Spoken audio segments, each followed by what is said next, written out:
राष्ट्रपतिः रामनाथ कोविन्दः अद्य बेंगलुरुनगरे समायोजिते arrow India 21 अस्य समापनसमारोहं सम्बोधयिष्यति। फरवरी मासस्य 3 दिनाङ्कात् आरभ्य अस्मिन् कार्यक्रमे तकनीकी विषयेषु आत्मनिर्भर भारतस्य शक्तिः दृष्टिपथे आगता।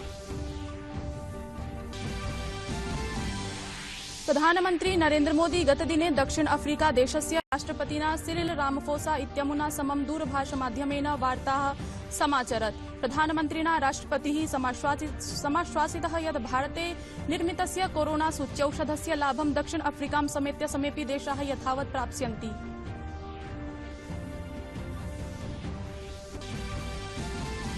कृषकाः कृषिविधेयकानां विरोधे आन्दोलनं कुर्वन्तः सन्ति। परम् आन्दोलनस्य नाम्ना प्रवर्तमानस्य अन्ताराष्ट्रियस्य षड्यन्त्रस्य रहस्यं साम्प्रतं समक्षमायातम्।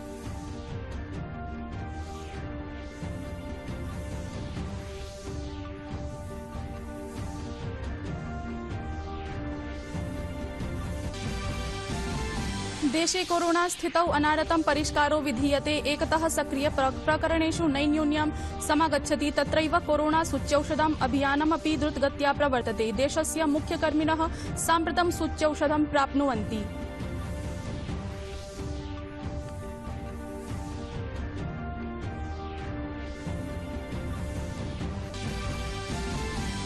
भारते इंग्लैण्डयोर्मध्ये अद्य प्रभृति चेन्नईनगरे समारभते निकषस्पर्धायाः द्वितीया श्रृंखला। स्पर्धा इयं चतुःश्रृंखलात्मिका भविता। अवधेयमस्ति यत् दलद्वयेनापि इतः पूर्वम् अनुष्ठितायां स्पर्धायां विजयः अधिगतः आसीत्।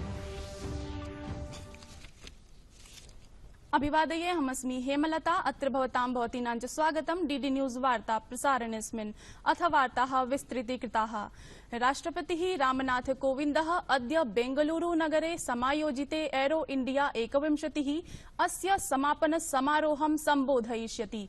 फरवरी मासस्य 3 दिनाङ्कात् आरभ्य अस्मिन् कार्यक्रमे तकनीकी विषयेषु आत्मनिर्भर भारतस्य शक्तिः दृष्टिपथे आगता। रक्षामन्त्रालयस्य एरो इंडिया प्रदर्शनं 2 वर्षयोः एकवारं भवति। एरो इंडिया 21 अस्य अन्तिमं दिनं सन्धिपत्राणाम् उत्पादानां प्रक्षेपण सम्बद्धस्य कार्यक्रमस्य आयोजनं करिष्यते।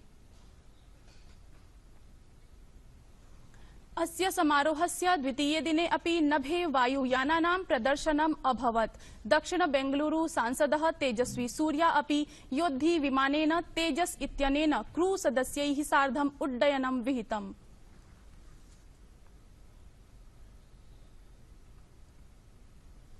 प्रधानमन्त्री नरेन्द्र मोदी गतदिने दक्षिण अफ्रीका देशस्य राष्ट्रपतिना सिरिल रामफोसा इत्यमुना समं वार्ताः समाचरत्।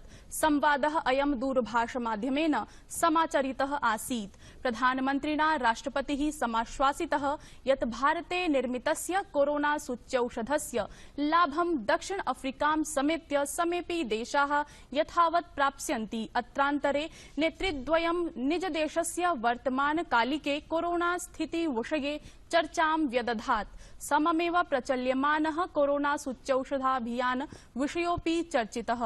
प्रधानमन्त्री दक्षिण अफ्रीका देशस्य राष्ट्रपतेः समक्षं पुनः व्याहरत् यत् भारतस्य औषध सूच्यौषध उत्पादनस्य क्षमता द्वारा दक्षिण अफ्रीका अथ सर्वे प्रतिवेशी देशाः लाभान्विताः भविष्यन्ति। एतद् अतिरिच्य नेतृद्वयेन अन्येऽपि नैके विषयाः परिचर्चिताः। कृषकाः कृषिविधेयकानां विरोधे आन्दोलनं कुर्वन्तः सन्ति। परम् आन्दोलनस्य नाम्ना प्रवर्तमानस्य अन्ताराष्ट्रियस्य षड्यन्त्रस्य रहस्यं साम्प्रतं समक्षम् आयातम्। पृथिव्यां या अपि हिंसाघटनाः दुरापादिताः सकलानाम् अपि तासां दुर्घटनानां सामाजिक अन्तर्जालपटले विवरणम् अधिगतम्। पर्यावरणस्य विषये निजविचाराणाम् उन्मुक्तरीत्या उपस्थापनाय प्रसिद्धा सक्रिय कार्यकर्त्री ग्रेटा थनबर्गः त्रुटिवशात् एकाम् उपकरणपञ्जिकां ट्विटर सञ्जाले प्रकाशितवती। तया एव उपकरणपञ्जिकया षड्यन्त्रस्य उद्घाटनं जातम्। अनन्तरम् उपकरणपञ्जिका इयं ट्विटर सञ्जालतः निराकृता। दिल्ल्यारक्षिबलेन प्रकरणेऽस्मिन् एका प्राथमिकी पञ्जीकारिता अस्ति। तत्रैव परं प्रकरणम् इदं द्रुतगत्या राजनीतिकं रूपम् आप्नोति।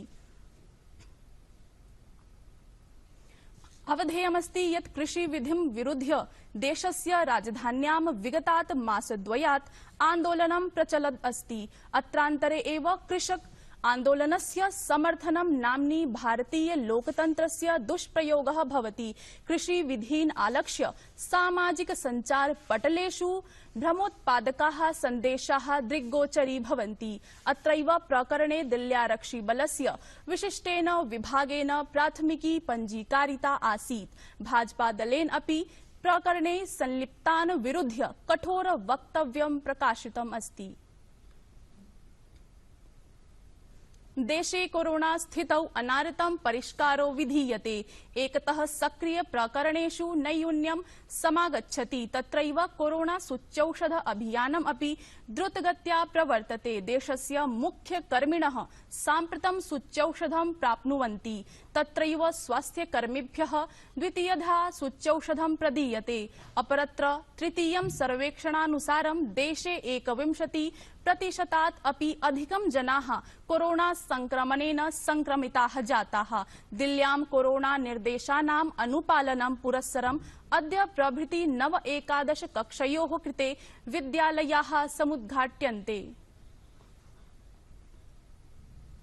संसदः आयव्यय पत्रक सत्रम् अनुवर्तते। अस्मिन् सत्रे प्रशासनं विधायि कार्याणि पूरयितुं विपक्षिभ्यः सहयोगम् अपेक्षते।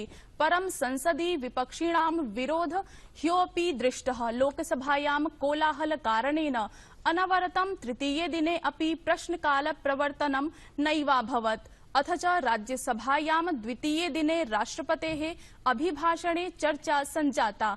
एकस्मै दिनाय निष्कासितेन आम आदमी पार्टीति दलस्य संसत् सदस्यैरपि सदनस्य गतिविधौ सहभागित्वं निर्व्यूढम्। इतः प्राक् प्रशासनेन जम्मू कश्मीर पुनर्गठन संशोधन विधेयकं राज्यसभाम् उपस्थापितम्। देशस्य स्वतन्त्रता संग्रामे भूरि प्रमुख घटनाः समाहिताः सन्ति। तेष्वेव विद्यते चौरी चौरा इत्याख्यः ऐतिह्यपूर्णं संग्रामः। अस्य संग्रामस्य शताब्दी समारोहस्य उद्घाटन अवसरे गतदिने प्रधानमन्त्रिणा नरेन्द्रमोदिना स्वतन्त्रता संग्रामस्य अज्ञातनामानः हुतात्मनः क्रान्तिकारिणः संस्मृताः, येभ्यः अद्यावधिं यावत् सम्मानं नैव प्रदत्तम्। अत्रावसरे प्रधानमन्त्रिणा प्रैषविभागीया मुद्रा अपि प्रख्यापिता। प्रोक्तं च यत् सामूहिकतायाः शक्तिरेव आत्मनिर्भर भारत अभियानस्य मूलभूत आधारः वर्तते। राजनाथ सिंहेन बेंगलुरु नगरे हिंद महासागरस्य रक्षामन्त्रिणां सम्मेलनस्य अध्यक्षता विहिता। सम्मेलनस्य विषयः हिंद महासागरे शान्तिः, सुरक्षा, सहयोगे वृद्धिश्च विद्यते। सम्मेलने हिंद महासागर क्षेत्र सम्बद्धाः देशाः भागं भजन्ति। सम्मेलनं सम्बोधयता रक्षामन्त्रिणा राजनाथ सिंहेन भणितं यत् हिंद महासागर क्षेत्रस्य समेषां देशानां शान्तिपूर्ण समृद्ध अस्तित्वाय भारतं सक्रियां भूमिकां निभालयिष्यति। The Indian aerospace and defense industry present an attractive and significant opportunity for foreign companies across the supply chain to take their cooperation to newer levels.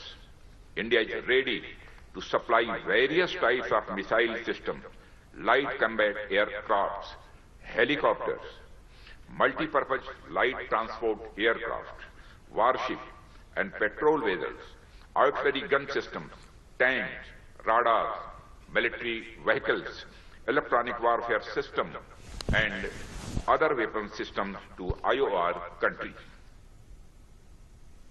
सम्प्रति वार्तायाम् अल्पविरामः। भवन्तः डीडी न्यूज वाहिनीं पश्यन्तः तिष्ठन्तु।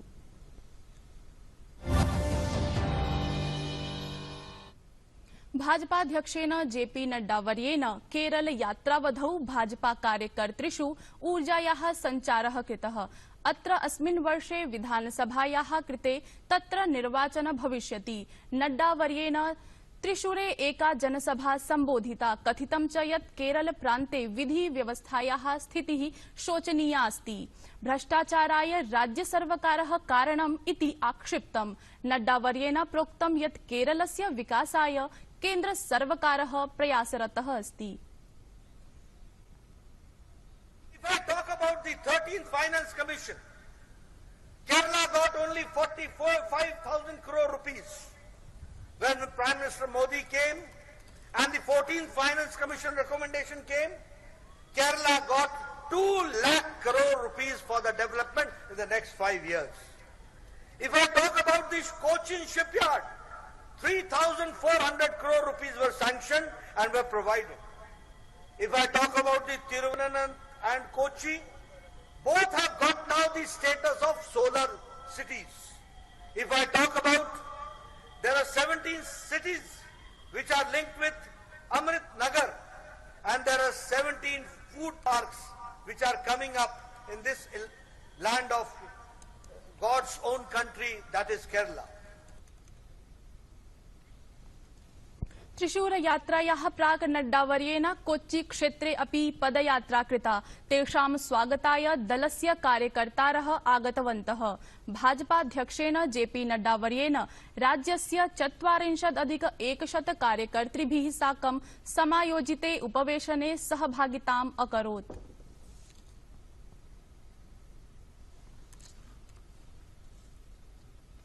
उच्च शिक्षा क्षेत्रे परिष्कार दिशि महत्वपूर्ण पदक्षेपं विदधता केन्द्र प्रशासनेन भारतीयोच्चतर शिक्षा आयोगस्य घटनं निर्णीतम्। अयम् आयोगोच्च शिक्षायै मानक निधि धारणेन सहैव विनियमन प्रत्यायन अनुदानस्य च कार्यं करिष्यति। एतदतिरिच्य ऐषमो वित्त संकल्पपत्रे गुणयुक्त अनुसन्धानं नवाचारं च संवर्धयितुं नेशनल रिसर्च फाउंडेशन इति राष्ट्रीय अनुसंधान संस्थायाः घटनमपि निर्णीतम्। तदर्थं 50,000 कोटि राशिः आवंटितः। म्यांमार देशे राजनीतिक गतिविधिना उत्पन्न स्थितौ भारतेन दृष्टिः सन्धार्यते। विदेश मन्त्रालयेन उक्तम् अस्ति यत् सुरक्षा परिषदः सदस्यभावेन अपि भारतं स्वीयां भूमिकां निभालयति। विदेश मन्त्रालयस्य प्रवक्ता अब्रवीत् यत् कोरोना काले म्यांमार देशस्य जनानां मानवीय साहाय्यार्थं भारतम् अस्ति प्रतिबद्धम्। Myanmar are neighbors. We have close cultural and people-to-people ties. These ties have been bolstered by trade, economic, security and defense-related exchanges. So we are therefore monitoring the situation very closely in that country. We are also engaged on the issue as a member of the UN Security Council. We remain committed to continuing our humanitarian support for the people in Myanmar in mitigating the health and economic impact of the pandemic. भारते इंग्लैंडयोर्मध्ये अद्य प्रभृति चेन्नई नगरे समारभते निकष स्पर्धायाः द्वितीया श्रृंखला। स्पर्धा इयं 4 श्रृंखलात्मिका भविता। अवधेयमस्ति यत् दलद्वयेनापि इतः पूर्वम् अनुष्ठितायां स्पर्धायां विजयः अधिगतः आसीत्। भारतीय क्रिकेट दलस्य नायकः विराट कोहली भविष्यति। वार्ता संस्करणमेतत् सम्पद्यते। अधुना अभिनव वार्ताभिः सह पुनः उपस्थास्यामः। भूयात् तावत् मङ्गलम्।